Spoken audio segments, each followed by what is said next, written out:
So we're back, and so if you recall, we were discussing this subject, which is how is it that you get non-thermal particles. Non-thermal particles meaning this is the number of particles as a function of energy, and this is clearly not a Maxwellian. This is a power law, right? And these are what are called non-thermal particles. This is what we were discussing. So what we said was that these non-thermal particles are produced as a result of collisions in a phenomenological acceleration region.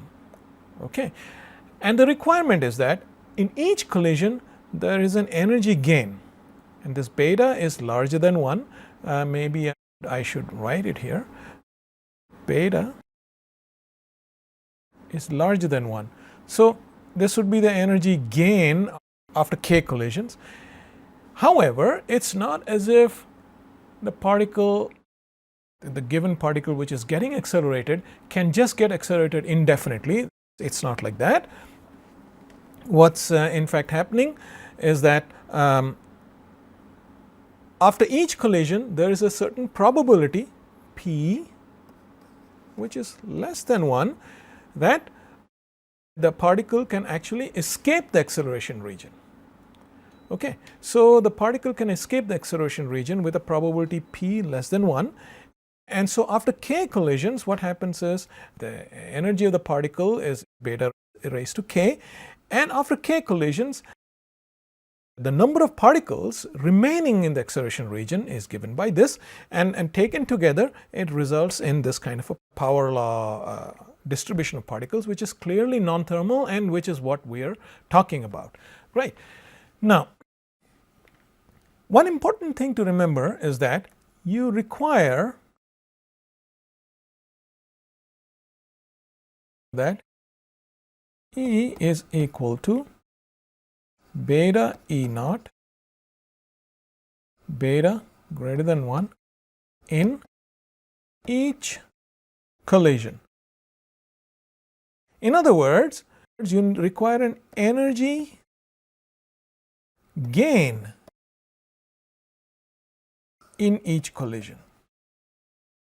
Okay, so whatever the collisions with these scattering centers are, you want to ensure that there is an energy gain in each collision, so that with each successive collision the energy of the particle keeps increasing. Now let's think a little bit about what kind of situation would ensure that there is an energy gain in each collision.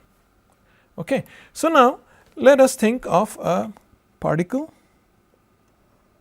and a scattering center. So this would be the particle which is destined to gain energy, and this would be a scattering center. In fact, in the original formulation by Fermi, I believe it was in 1950 if I am not mistaken, but in the original formulation by Fermi simply, Enrico Fermi, the famous Italian astrophysicist, he thought of the particles as some phenomenological particles and the scattering centers as large immobile clouds. Okay, so which is why I've drawn it this way. Here's a particle and here's a scattering center, and the particle is essentially a test particle. What do I mean by that? It's a test particle in the sense that whatever happens to this particle hardly affects the scattering center. The scattering center is some sort of a large cloud. It's a huge rock, for instance, and it's hardly affected by what happens. Think of the particle as a light table tennis or a ping pong ball, and think of the scattering center as a large table tennis racket. Okay, so you know, when you hit a little table tennis ball with a table tennis racket, there's hardly any recoil on the racket, whereas the light ball, it goes bouncing off, right? So this is what happens, right? So that's exactly the kind of situation we are envisaging. So this would be a large scattering center. Okay, but even so, I think this is 1950. I would urge you to check this treatment of scattering. Okay, so now consider an approaching collision. Consider a situation where either the particle or the scattering center or both are approaching each other like this. Okay. So, consider a situation where the particle and the scattering center are approaching each other. So, consider an approaching collision.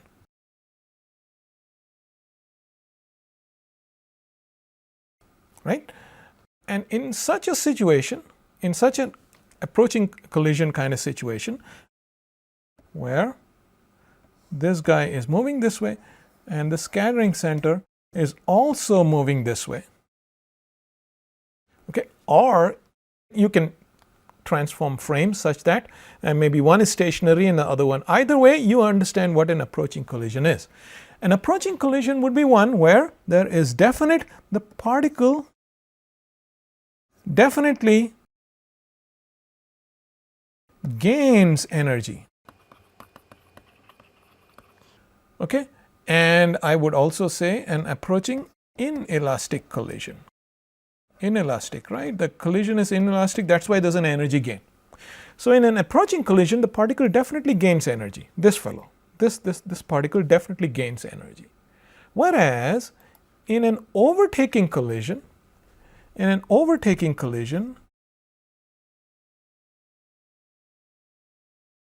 one where the particle is here and the scattering center is here, and the particle is moving in this direction and the scattering center is also moving in this direction, and the particle is trying to overtake the scattering center, right? The particle loses energy.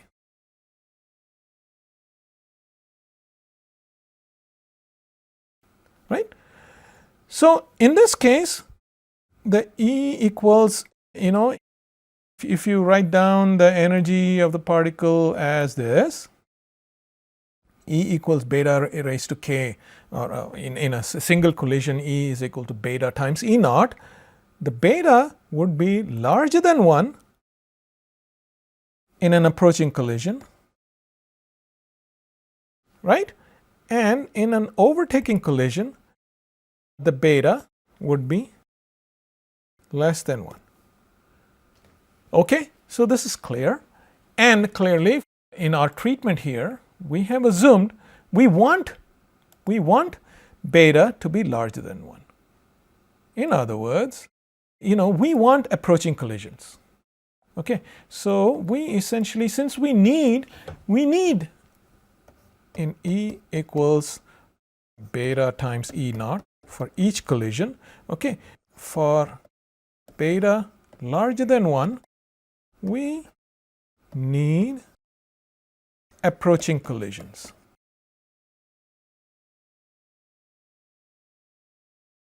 Okay, so this is the situation that we're talking about. We would like a situation where the scattering center is always approaching the particle, okay, and the particle always gains energy with each collision.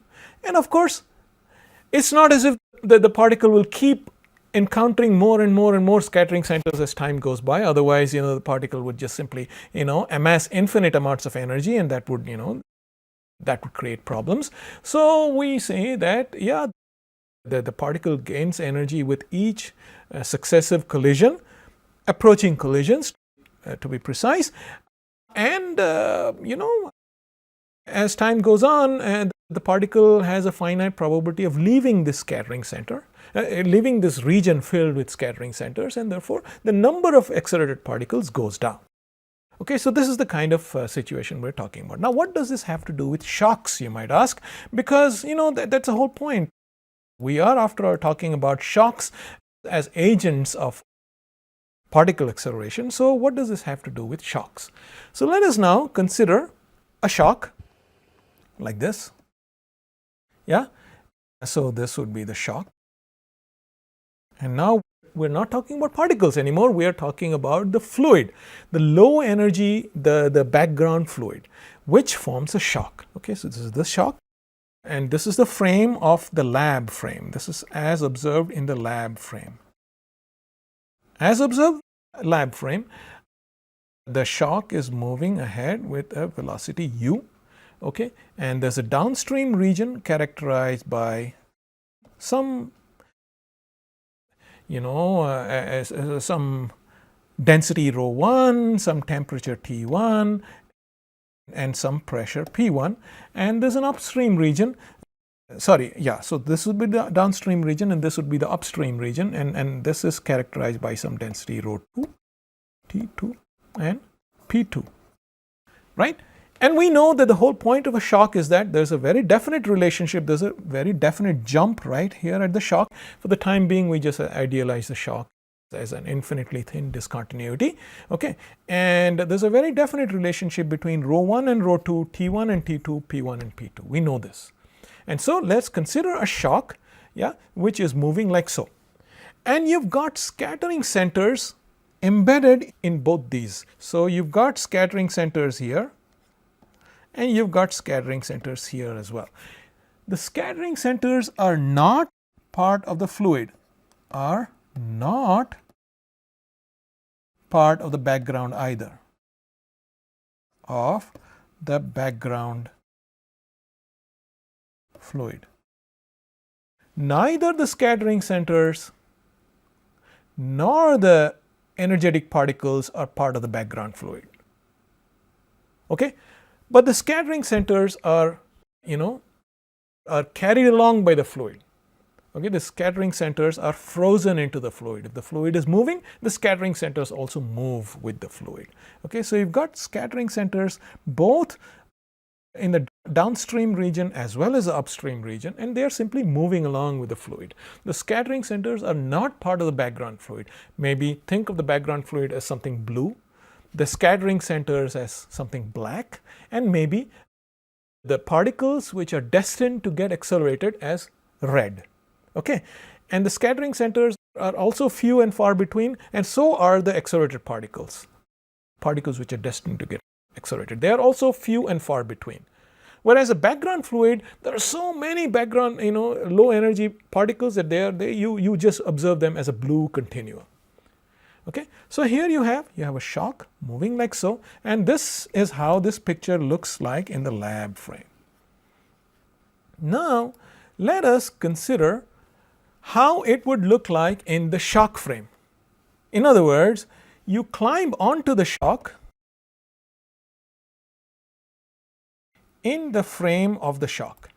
In other words, here is an observer who is sitting on the shock, right? So as far as this observer is concerned, the shock is stationary. Yeah, so in the shock frame, the shock is stationary, obviously. Yeah, so you've got a shock which is stationary, yeah, and because the shock is stationary, it does not have a velocity u, but for the observer sitting on the shock, he or she will find that the fluid in here is rushing towards the shock with a velocity u. So therefore, the V1 here is equal to like that, moving this way. Okay, and we know that there's a very definite relationship between the velocity here and the velocity here. Yeah, and let us consider an infinitely strong shock for which the Rankine-Hugoniot conditions are satisfied, right? The Rankine-Hugoniot conditions for an infinitely strong shock are satisfied. So we know that there's a factor of 4 difference between the velocity here and the velocity here, right? So here what happens is you have the fluid is moving. This is all in the shock frame. The fluid is moving with a velocity v2 which is equal to 1/4 of v1, right? And this is assuming an infinitely strong shock. But the point is, you have v1 which is u and v2 which is 1/4 of u1. This is in the shock frame. Okay, where are we going with all this? You will see in a minute. Okay, all right, so let us now go into the frame of the downstream frame. Okay, in the downstream frame, however,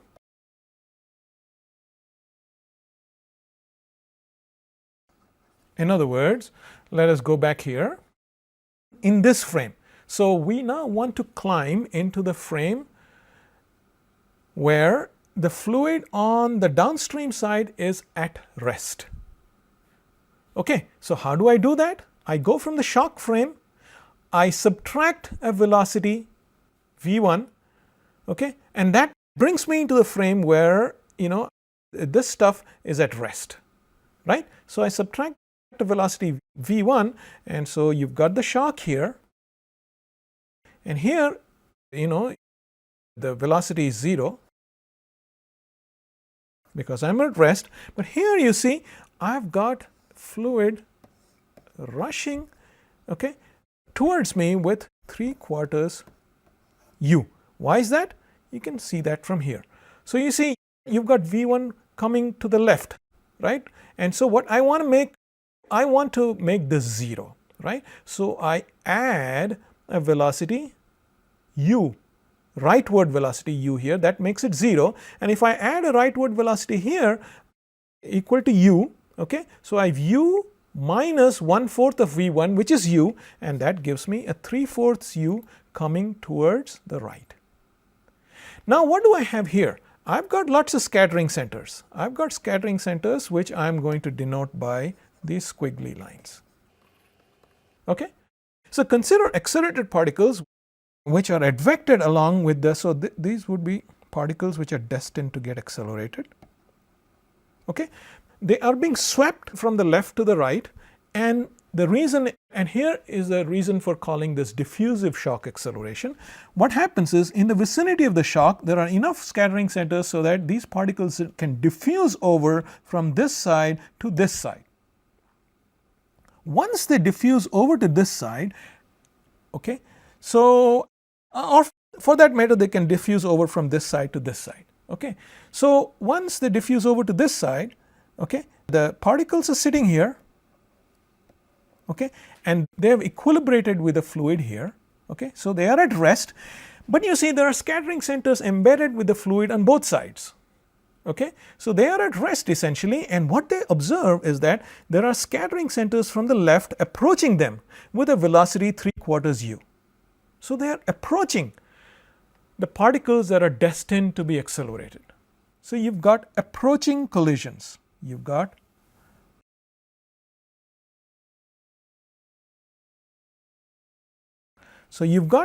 particles that used to be here which diffusively crossed over to this side, and once they've crossed over to this side they equilibrate and they become part of the downstream fluid, okay, and they're just sitting there happily just waiting around. What they see is that they are approached by scattering centers which are approaching them at a speed 3/4 u, and they experience approaching collisions, and we know what happens during approaching collisions. The beta is larger than 1 and the particles gain energy.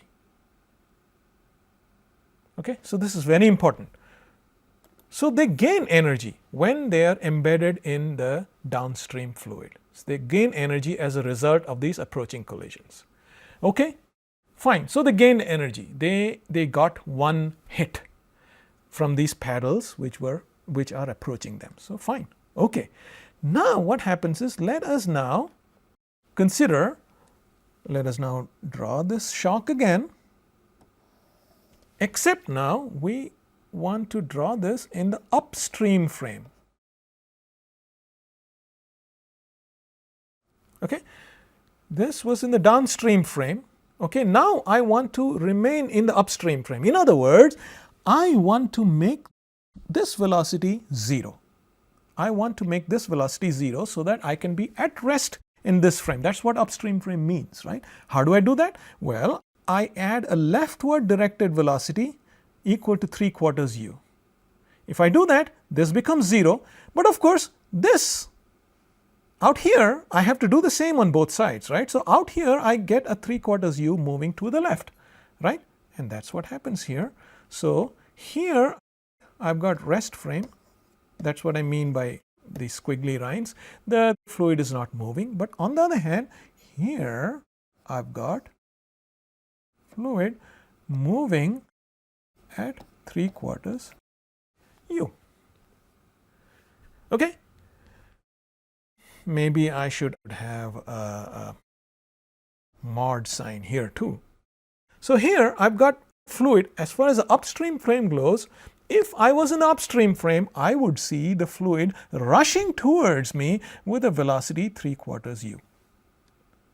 Okay. Now, what happened to these accelerated particles here? It gained energy. Yeah, it gains energy, so that's fine. But after it gained energy due to the approaching collisions from scattering centers on the from the upstream side, it was on the downstream side, and scattering centers from the upstream side approach them, yeah, and they hit them, bam, and they gain energy. Now after that, what happens is they diffusively cross over to the to this side, and that's the whole point. Diffusion is a very important. The ability to diffuse on both sides of the shock is a very important aspect of this problem. If you do not have diffusion, this whole process will not work. Okay, so they diffusively cross over to this side, and now they are like this. Yeah, they've diffusively crossed over to the upstream side, and they equilibrate with the upstream frame. In other words, in the upstream frame, they are at rest. So the particles are here. They are happily sitting in the upstream frame. They have already gained energy due to one collision, and they are happily at rest. Now what do they observe? Well, as we said, there are scattering centers on both sides, right? So even on this side, there are scattering centers, and these guys which have already gained energy due to one collision, right? They observe scattering centers again moving towards them at a velocity 3/4 u. And remember, this was also 3/4 u, and this is also 3/4 u. Okay, they observe, since they have equilibrated here, they now observe scattering centers moving towards them at a velocity 3/4 u. And again, you've got approaching collisions. Approaching collision again. Okay, they diffuse to the upstream side, and they again experience, an approaching collision. So they gain energy again. So what's really happening here is that particles repeatedly diffuse back and forth across the shock, right? In other words, from the upstream side to the downstream side and vice versa, they keep diffusing back and forth, okay? And in each, and after each shock crossing, after each crossing, they experience an approaching collision.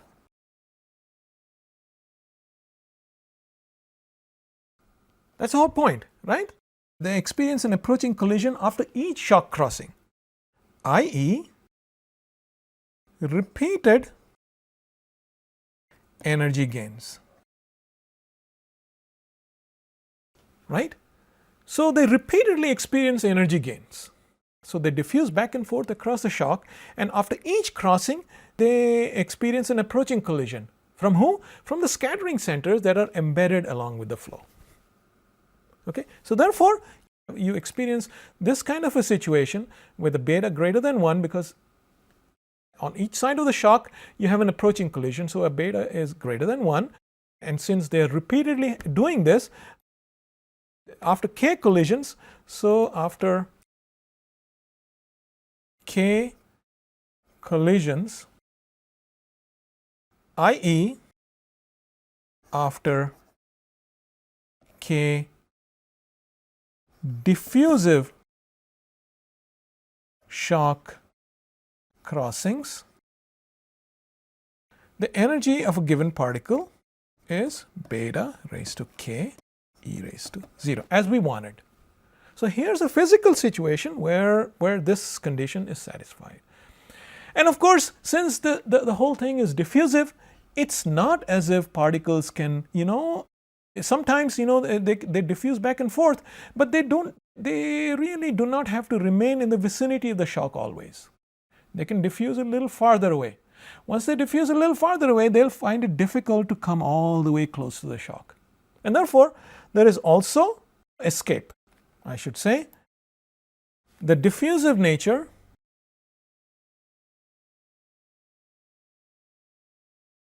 also ensures escape with a probability p less than 1. In other words, after k crossings, the number of particles is equal to n naught p raised to k, where p is less than 1. And remember, these were the two ingredients that we needed. We needed this and we needed this, right? And you eliminate k between this, and you get a power law distribution in the number of n of e. These two result in an n of e, which goes as e raised to minus alpha. In other words, a non-thermal particle distribution. Okay. So, this is an explicit demonstration of the phenomenon of diffusive, and diffusive is very important, shock acceleration. Diffusive shock acceleration of who? Of the test particles. Okay. By who? By the particles are accelerated by who? Well, they are accelerated via encounters, head-on encounters with scattering centers, which are embedded along with the fluid which flows with the shock. Okay. So, the scattering centers are embedded in the fluid, and therefore, they just simply obey whatever the fluid tells them to. If the fluid is flowing and if the flow has a certain discontinuity, well, they also flow with the same velocity. Okay.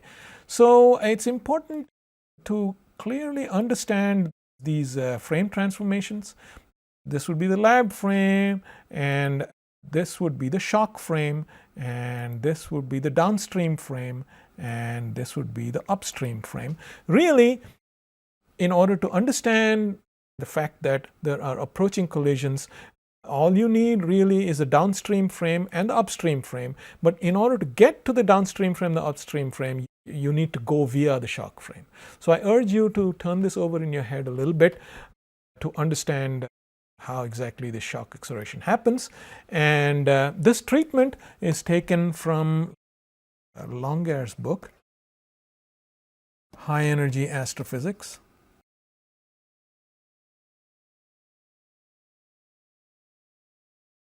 I believe this is by Cambridge University Press. So, I urge you to look up this book, further details, and so this particular treatment is taken from there. And so, what we have now done is we have shown, not shown, we have justified to some extent. We have the role of fluid shocks as particle accelerators. And I thought it was important to demonstrate this, even though particle acceleration as such is not really part of a fluid dynamics course, but in astrophysical fluid dynamics, shocks are simply agents for accelerating particles. So, I thought it was important to sort of give you at least a brief flavor of how particle acceleration takes place before going on and examining how how shocks arise in astrophysical contexts and so on and so forth. So, when we meet next, we will consider the formation of shocks in supernovae. Supernovae shocks are a very well studied phenomenon in astrophysics, and the predictions of the theory match the observations very well indeed. So when we meet next, we will consider spherically symmetric shocks in supernovae. And I also wanted to re-emphasize that shocks are to be found in all kinds of other astrophysical situations, such as near Earth shocks, the Earth's bow shock, shocks in accretion flows, shocks in supernovae, and so on and so forth. We will simply consider one of these situations, that of spherically symmetric shocks in supernovae. So that's it for now, and thank you.